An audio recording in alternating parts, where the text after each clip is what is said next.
Hello and welcome back to the channel. I'm EVM, and today I'm going to be looking at HP versus PCP versus Lease. Effectively, is it cheaper to lease or personally finance a new electric vehicle? It's a message I've been getting a lot of, way more than normal over the last month alone, and I don't know why. I don't know why suddenly it's ballooned. Maybe it's due to the fact that prices have skyrocketed, the used market is crazy, who knows? So I thought I would get the whiteboard of truth back and see which is cheapest, PCP, HP or leasing.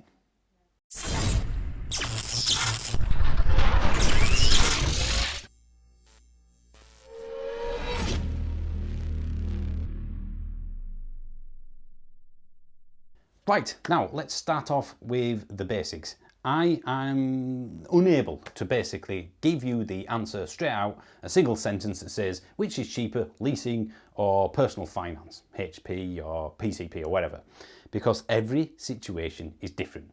You might have a salary sacrifice scheme, you might be putting it through your books in your company or something like that. There might be a tax situation where you're benefiting from leasing. It depends on what car you get in, the interest rate. There are so many variables. Ultimately, there is no one-size-fits-all answer to this question. What I'm hoping to do by the end of this is give you the tools so you can easily figure out which is cheaper for you. I am going to compare a Tesla Model 3 Standard Range Plus with no options because that's nice and easy for me to do. It's the car I bought 2 and a bit years ago as well, so I'm familiar with it. But Tesla, handily enough, give me all the information I need on their website. The lease, the HP, cash payments, as well as PCP. So all there, so it's a nice standard level playing field when I'm coming to the comparison. However, let's try and at least save some money, or rather spend less money by, if you need finance anyway, making it as cheap as possible to finance it. The one thing I will say, these inflated prices of new cars, because there are no discounts on them, and the used cars, which is pushing everything up, it's not going away for 2 or 3 years, minimum. You need a flood of new cars to essentially help the used market out. And we're not getting that. We're not even close. As I said, 6 to 18 months for new EVs means the used market is going to get, if anything, worse over the next year or two. Right, so let's get on with the comparison itself. Again, £46,000 car. Doesn't really matter what it is for lease because you're just leasing it, but it's the same car across the board. So again, even playing field. £6,000 deposit or initial payment, if it comes to personal contract hire, that can go up and down, which will change this. So if that goes down, that goes up. If that goes up, that goes down. So it doesn't really change the final figure. But again, I wanted to make it as even as possible. Yes, I know there are a few different types of leasing. You've got personal contract hire, financial leasing. This is why I'm trying to say you need to do this bit yourself, because again, there are too many variables for me to put on this whiteboard. This is the comparison I would be doing right now if I was buying this car. You could replace this with an ID3 or an ID4 or an e-Niro, an EV6, a Volkswagen e-Up, whatever. You can just do this yourself and it's nice and straightforward. And once I'm done, hopefully it will make sense. Let's start with a standard hire purchase order, just what I would call a loan. The car's £46,000. You put £6,000 of your own money as a deposit down, which means essentially you're borrowing £40,000. Add on the interest, and we get to the total figure of £48,876. That's what that car would cost based on a 3-year deal, and these are all 3 years, so again, even playing field. £1,191 a month. Now, I feel that's a little bit naughty because essentially I think if you were going to get a HP on something like a Tesla especially, you probably would do it over 5 or 6 years, not 3. But again, just purely for a comparison, because it's the total cost at the end that I'm concentrating on. The lease, nice and straightforward, £6,000 deposit or initial payment and £559 per month leads us to a total cost of that lease of £26,124. PCP, a lot more complicated. £46,000 car, so that's the same. £6,000 deposit, so again, that's the same as the other two, as a loan. That's straightforward. The reason why this is a lot less than this, even though it's still over 3 years, is because at the end of the PCP agreement, purchase personal contract purchase, oh, there's too many acronyms, you will owe, at least in this case, on the Model 3, near as damn it, £19,000. So it's like putting a massive deposit at the end of the finance figure. So what they're saying is, you pay that amount a month, and at the end of the 3 years, you owe us 19 grand on a car that's probably going to be worth 10 to 50% more than that. Who knows? We'll come to that in a second. But let's imagine the car's worth 25 grand. So at the end of the 3 years, you trade that car in, the dealer gives you £25,000 for it, you owe 19, so you got 6 grand to put towards the next car, which is your deposit. So it's essentially a lease, but personal finance.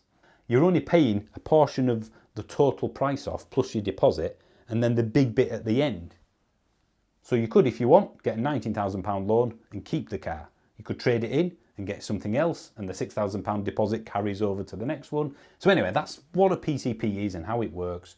However, it is a lot more complicated when it comes to the total cost, because what a lot of people do, we would look at this monthly amount now. That's 559, that's 703. Clearly the lease is cheaper, but it's not. And this is a rabbit hole many people fall down. They just look at that figure and go, well, I might as well do that. It's saving me X amount per month. But I'm concentrating on the total cost of ownership.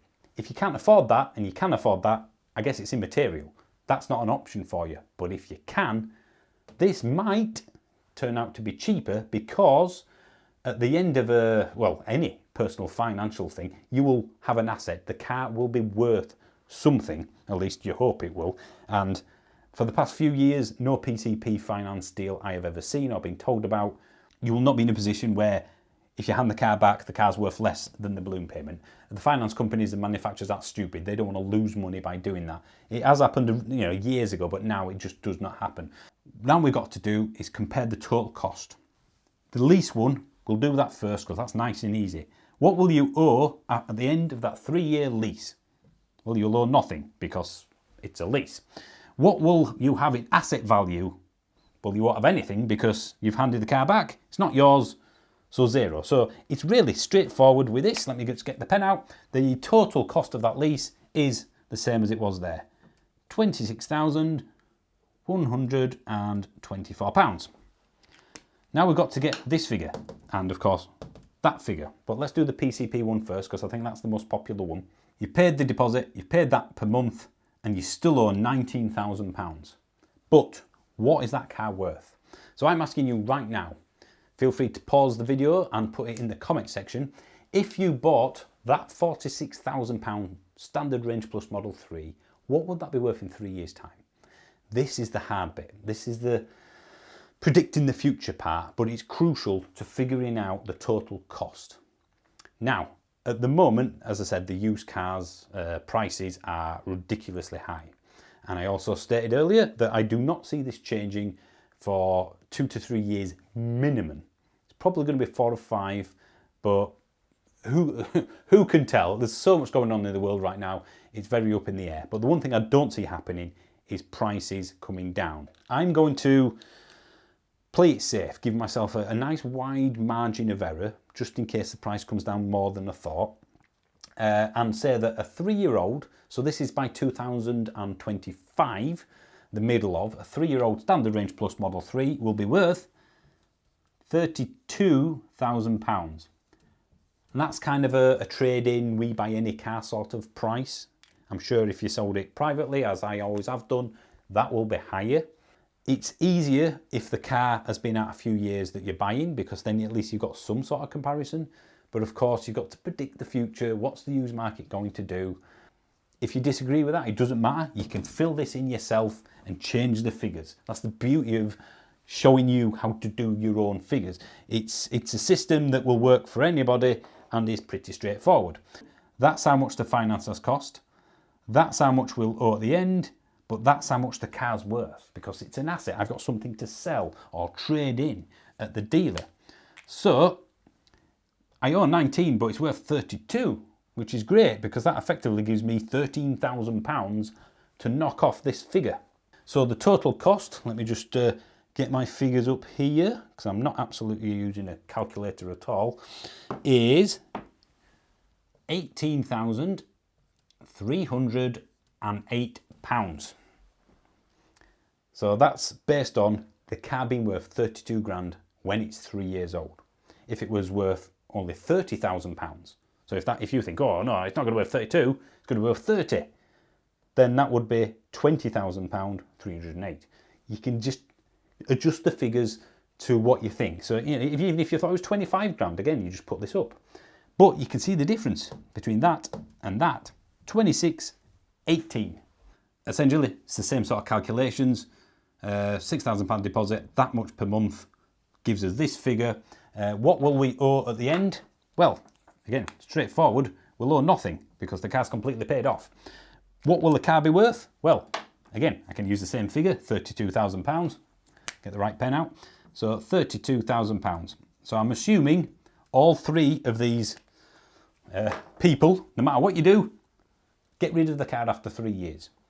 So if it's worth 32, that's what he's got from We Buy Any Car or his dealer that's traded in, whoever. So if we knock £32,000 off that figure, we end up with 16,876.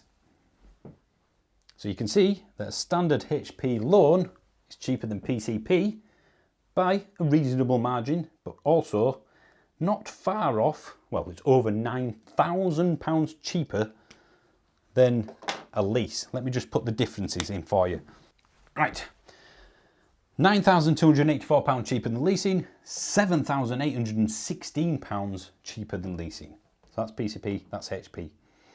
So again, on the assumption, and I'm not a financial advisor, but on the assumption that car will be worth £32,000, it's massively cheaper than leasing is. You'd have to decrease that final kind of value figure by £7,800 to equal the lease price. So then we're at what? Less than 25 grand. I don't think anyone out there would genuinely believe that a standard range plus Model 3 Tesla would be worth less than £25,000 when it started at 46, 3 years later. It's still in warranty and all that sort of stuff. Again, just look at the current market.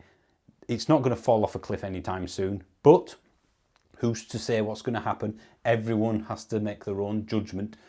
Write all this down. So you want the price, you want your deposit, you want your monthly repayments, which should come from your dealer or whoever's you're buying it from. Add that up. If there is anything to owe at the end, stick that in that table. How much do you think it's going to be worth at the end? And then you get to the total cost. That's the hard bit though. These are just getting figures from wherever you're buying it from. For me, again, personally, leasing has always been way more expensive and it's not my car. I look at leasing as essentially you're paying for the depreciation plus the profit margin of the lease company. With PCP, you're paying for the depreciation and that's it. But as depreciation is at an all-time low and doesn't seem like changing for years, then I'm not sure where the lease companies are getting these prices from, quite frankly. So they're not only making money by selling you the leasing thing, because they are a company, they have to make money, but they're also probably making a fortune by selling it when it's 3 years old. If I'd have leased my Model 3 just over 2 years ago, and I've done some calculations on this, I would be thousands of pounds worse off, and I've still got another 10 months yet to go. Even with salary sacrifice, I cannot see that alone, any sort of tax scheme, saving you thousands of pounds. But again, everyone's different, which is why you need to do your figures, and I'd love you to put them in the comment section. Don't get me wrong, there have been some good lease deals in the past. For example, I remember probably 18 months ago, maybe 2 years ago, you could get a Golf R for like 200 quid a month, which is why there's loads of them flying around Bradford. So occasionally you will get some astonishingly good lease deals. This is just, at the moment, there's no such thing as a good deal, lease or finance. And of course, with PCP and HP, you don't have to worry about mileage. With lease, you do. And before anyone says you have to put mileage down for PCP, it's irrelevant unless you hand the car back. Always put the lowest mileage down on a PCP deal. If they say 6,000 miles a year is the minimum, put 6 down. If it's 10, put 10 down, even if you're doing 20. Because if you hand the car back to the finance company, that is the only time excess mileage comes into play. But it would be idiotic to do so because you own 19 grand and you're handing them a car back worth over 30. If you trade the car in at a dealer, he gives you what that car's worth. If you sell it privately, if you keep it, if you sell it to a dealer, mileage only dictates what the car's worth, what it's worth. Doesn't matter what you've put on the finance agreement. The mileage dictates its value in the normal way. I suppose I've got to mention cash. Clearly, if you were going to buy this with no finance whatsoever, then you'd be £2,876 better off on top of that. So yeah, clearly buying something outright cash would be the cheapest way to buy anything. Do this sort of calculations, spend an hour or two on what you're quite frankly spending tens of thousands of pounds on. Don't just go to your nearest dealer and say, oh, I can't be bothered. You're spending 40 odd grand, 30 odd grand, 20 odd grand, even 15 grand, even 10. Spend at least half a day doing the figures. It boggles the mind when people just get lazy and, oh, I just went to the first dealer and whatever he said, I just bought it from him. I'm going off on one now. Right, thank you for watching, guys. Please remember, members got this video a week early, and there are members only videos as well that no one else will see, and you're just helping the channel out. So for 99p, which is an utter bargain and hasn't gone up, like everything else in the world, well, you know what, you all know the story. Thanks for watching. Please do subscribe, like and all that crap. Bye. I'm going for tea now. Better go.